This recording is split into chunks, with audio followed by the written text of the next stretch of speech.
नमस्कार दोस्तों, देखिए आज की क्लास में हम सौरमंडल यानी सोलर सिस्टम के कुछ क्वेश्चनों को याद करेंगे। ओके, अगर वीडियो अच्छी लगे तो चैनल को सब्सक्राइब जरूर कर लेना। देखिए ये हमारा आखिरी क्वेश्चन है, वायुमंडल की सबसे निचली परत कौन सी है? तो इसका आंसर आपको कमेंट में बताना है। ठीक है, अगर आपने वीडियो पूरी देख ली तो आप इसका आंसर आप वैसे ही पता कर सकते हैं। अगर आपको पता हो तो आप इसका कमेंट में आंसर बता सकते हैं। ठीक है, देखिए डायरेक्ट शुरुआत करते हैं हम पहले क्वेश्चन से। सूर्य के प्रकाश मंडल का तापमान लगभग कितना होता है? तो सूर्य के प्रकाश मंडल का जो तापमान होता है लगभग कितना होता है? तो इसका आपका करेक्ट आंसर है option number A, 6000 degree Celsius के लगभग होता है। ठीक है, सूर्य के प्रकाश मंडल का, प्रकाश मंडल मान के चलो जैसे ये सूर्य है तो सूर्य के जो बाहरी साइड है इसको प्रकाश मंडल बोलते हैं। इसका तापमान लगभग कितना होता है? 6000 डिग्री सेल्सियस, यानी ए हमारा क्या है? ए हमारा क्या करेक्ट आंसर है। ओके, चलिए देखते हैं अगले क्वेश्चन को। सूर्य की सबसे भारी परत को क्या कहते हैं? तो सूर्य की जो सबसे भारी परत है उसको क्या बोलते हैं? तो इसका आपका करेक्ट आंसर है ऑप्शन नंबर डी, क्रीट यानी कि कोरोना। जो सूर्य की जो भारी परत है उसको हम क्या बोलते हैं? कोरोना। ठीक है, हमारा डी आंसर इसका करेक्ट है। चलिए अगले क्वेश्चन देखते हैं। सूर्य की ऊर्जा का स्रोत किस प्रक्रिया में नियत है? तो सूर्य की जो ऊर्जा का जो स्रोत है वो किस प्रक्रिया में नियत है? तो इसका आपका correct answer option number A, नाभिकीय संलयन। ठीक है, तो सूर्य में जो ऊर्जा उत्पन्न होती है वो किसके द्वारा? नाभिकीय संलयन के द्वारा, यानी ए हमारा इसका क्या है करेक्ट आंसर है। ओके, चलिए देखते हैं अगले क्वेश्चन को। पृथ्वी कितनी पुरानी है इसका निर्धारण किस प्रकार किया जाता है? तो पृथ्वी जो है कितनी पुरानी है इसका निर्धारण जो है किस प्रकार किया जाता है? तो दोस्तों आपका इसका करेक्ट आंसर है ऑप्शन नंबर सी, रेडियोमेट्रिक काल निर्धारण के द्वारा। ठीक है, यानी कि सी हमारा इसका क्या है करेक्ट आंसर है। ओके, चलिए देखते हैं अगले क्वेश्चन को। निम्नलिखित में से किस ग्रह को लाल ग्रह कहा जाता है?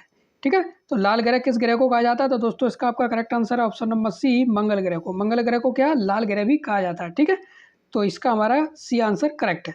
चलिए देखते हैं अगले क्वेश्चन को। निम्नलिखित में से किस ग्रह को ब्लू प्लेनेट यानी कि नीला ग्रह कहा जाता है? तो इसका आपका करेक्ट आंसर है ऑप्शन नंबर बी, यानी कि पृथ्वी। हमारे पृथ्वी ग्रह को क्या कहा जाता है? नीला ग्रह कहा जाता है। क्यों कहा जाता है? क्योंकि इस पर ही यानी कि सौरमंडल में एकमात्र ये ऐसा ग्रह है जिस पर सबसे ज़्यादा मात्रा में पानी पाया जाता है। तो नीला पानी नीला आकाश से बाहर से दिखाई देता है, इसलिए इसको क्या बोलते हैं? नीला ग्रह भी कहते हैं। ठीक है, चलिए देखते हैं अगले क्वेश्चन को। सूर्य से पृथ्वी तक प्रकाश को पहुंचने में कितना समय लगता है?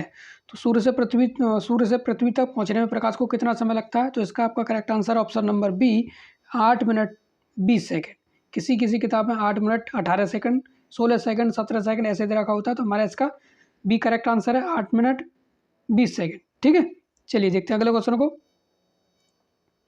किसके गुरुत्वाकर्षण के कारण ज्वार-भाटा आता है? तो ज्वार-भाटा जो आता है किसके गुरुत्वाकर्षण के कारण आता है? तो दोस्तों इसका आपका करेक्ट आंसर है ऑप्शन नंबर सी, पृथ्वी पर सूर्य और चंद्रमा का।